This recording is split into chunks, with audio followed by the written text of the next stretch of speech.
With a global pandemic, many people want to avoid scenes like these on election day, lining up for hours to vote, not sure if the person next to them is a carrier. To make things easier, mail-in voting is becoming much more important. Many states expanded it for the primaries and saw a rise in turnout. Expect more in November's election. But the president doesn't like that idea. You can't do that. You can't do the mail-in ballots because you can have tremendous fraud. And remember what I said. They'll be grabbing them from mailboxes. They'll even be printing them. They'll use the same paper, the same machines, and they'll be printing ballots illegally.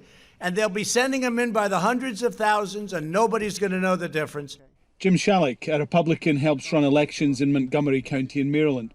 He doesn't buy what the president says. We think the election will be very secure without fraud. Certainly, when you mail someone a ballot, there's always a risk that someone in the family or a friend or somebody could vote for that person and mail it back to us. But we don't see a widespread problem at all.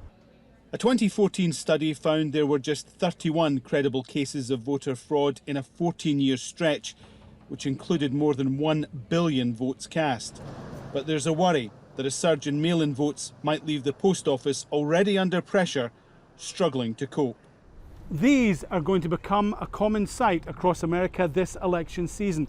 Drop boxes where people can leave their mail-in ballots, particularly if they're concerned the post office won't get them there on time. Many authorities are placing them across voting precincts.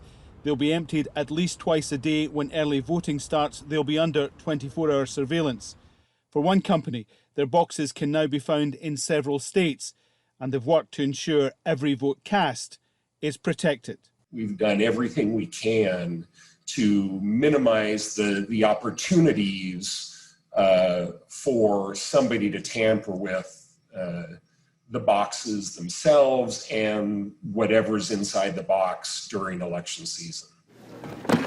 4 years ago, a quarter of all votes cast, 33 million of them were sent by mail. It's predicted this year that number will push closer, if not be greater than 50%. Here's the downside. Mail-in ballots must have the date stamped on them, either November the 3rd or before that. Most places allow up to 10 days for them to arrive. In a tight election, it could be several days before the final result is confirmed. Alan Fisher, Al Jazeera, Gaithersburg, Maryland.